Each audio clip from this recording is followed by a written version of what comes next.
आज कुछ बहुत रैडिकल हुआ है इस रेजीम में।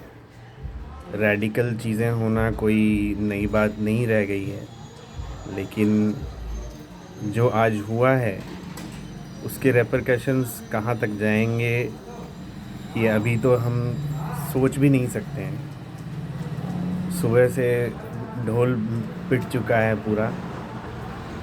मोदी जी अचानक से आए और मरे हुए आड़तियों के आंदोलन को एक्सेप्ट करके और बोले कि ठीक है, हम किसान कानून वापस लेते हैं। हमने तो लोगों के भले के लिए बनाए थे, लेकिन हम कुछ लोगों को सेटिस्फाई नहीं कर पाए, इसलिए हम वापस ले रहे हैं। तो ऐसा राम राज्य तो किसी को चाहिए नहीं मोदी जी। चाहिए तो यही कि जो सबसे बड़ी मेजॉरिटी है उसका फ़ायदा हो।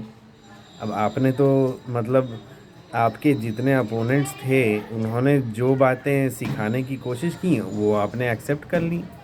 हम तो यही समझ रहे हैं, एटलीस्ट आज तो यही समझ में आ रहा है कि उन्होंने कहा कि सिख किसान हैं और हिंदू कुछ नहीं है, तो आपने भी मान लिया कि हाँ जी यही है।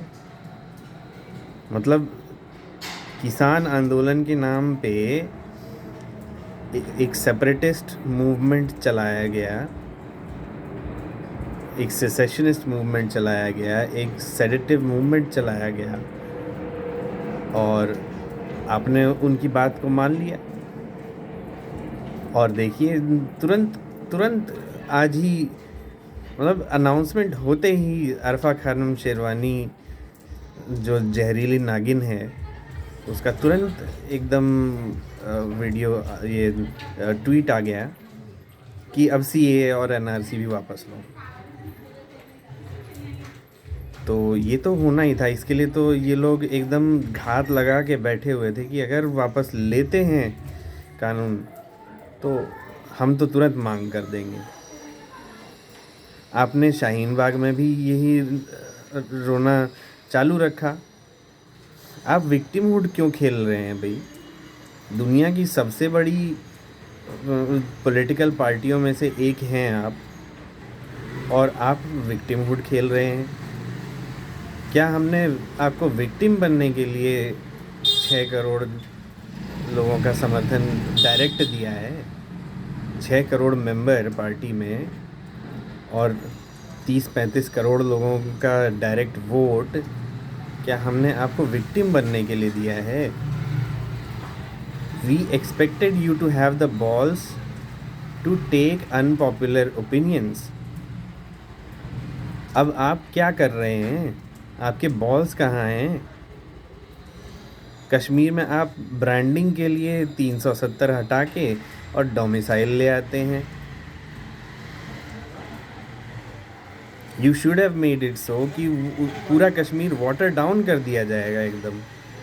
मतलब दूसरे स्टेट्स में जैसे मेट्रोपॉलिटन्स का होता है कि लोकल्स 10% होते हैं और 90% बाहर से लोग आए हुए होते हैं मेट्रोपॉलिटन्स में, बिल्कुल वैसा कर देना था उसको।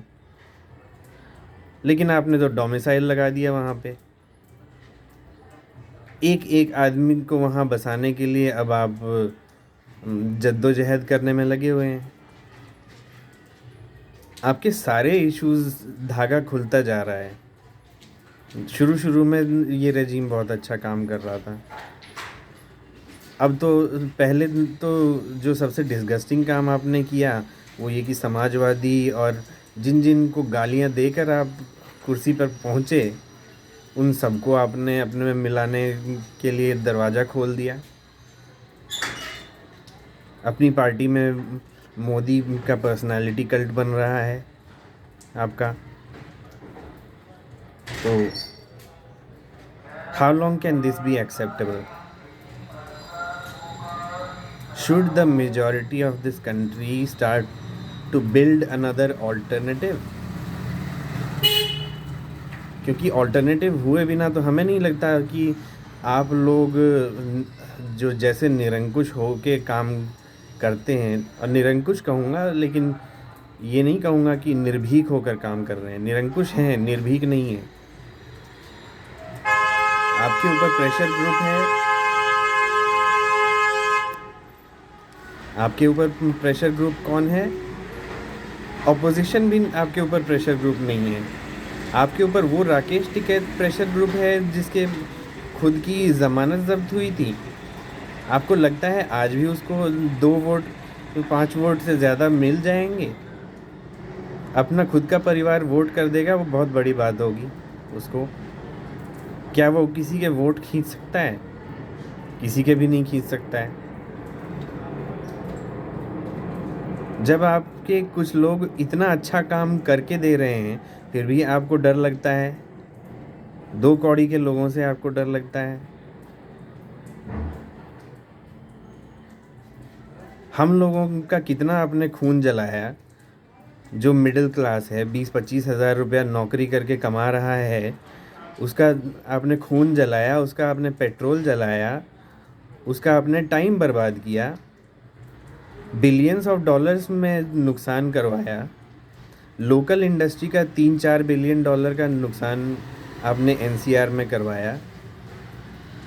एक्सपोर्ट बेस्ड इंडस्ट्रीज़ का नुकसान आपने 1-2 बिलियन डॉलर्स का करवाया। मैं तो रुपए में बात ही नहीं करूँगा क्योंकि आप रुपए को तो कुछ समझते नहीं हैं, क्योंकि आपके एनआरआई दोस्त ही आपका मेन मुद्दा है। फंडिंग तो वहीं से है ना? तो मतलब आपने 6 बिलियन डॉलर का यहाँ लोकल इंडस्ट्री का नुकसान करवा दिया है इस सारे नाटक में, कम से कम एक एस्टिमेट से बोल रहा हूँ। इससे पहले शाहीन बाग में भी आपने कम से कम $500 बिलियन का नुकसान करवाया, सिर्फ़ और सिर्फ जो टाइम वेस्टेज और फ्यूल के वेस्टेज में था। इसके अलावा जो देश की नाक रगड़वाई है आपने, वो तो अलग ही है। आपने एक स्ट्रॉन्ग जो इमेज बनाई थी दुनिया में भारत की कि अब भारत झुकेगा नहीं, आपको तो उम्मीदयार और सोरोस ने आके पेल दिया यहाँ पे। 1 बिलियन 2 बिलियन डॉलर उसने फेंका और यहाँ पे आपके जो बैठे हुए हैं सांप, उन्होंने आके आपका सारा कचूमर निकाल दिया। सफ़र कौन करेगा? आप थोड़ी सफ़र करेंगे, सफ़र तो हम लोग कर रहे हैं। हर बार जब ये नाटक शुरू होते हैं तो उसके आसपास के गांव वाले लोग सफ़र करते हैं सबसे ज़्यादा। उसके बाद जो सप्लाई चेन में सबसे एंड पर होता है वो सफ़र करता है, मैं सफ़र करता हूँ। हमें जो सामान बाहर से चाहिए होता है उसको आने में हमेशा लेट होती है। सफ़र कौन करता है? मैं करता हूँ। चीज़ों के दाम सिर्फ इसलिए बढ़ रहे होते हैं क्योंकि पीछे से माल नहीं आ रहा है। तो आपके राज में आगे जो बचा हुआ है, 7 साल 7.5 साल हो गए आपको, 2.5 साल बचा हुआ है। आप सोच रहे हैं कि जनता तो भूल जाएगी, क्योंकि 3 दिन जनता याद रखती है, उसके बाद तो भूल जाती है। हर महीने की सैलरी आती है, आदमी संतोष कर लेता है। कितने दिन आपको लगता है कि आदमी संतोष करता रहेगा? 2 और 2 4 जोड़ेगा नहीं। पढ़े लिखे लोग हैं ना हम भी।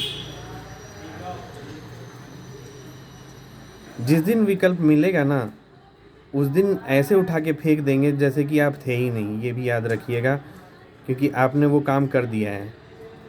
हम लोगों की नाक रगड़वा दी है आपने।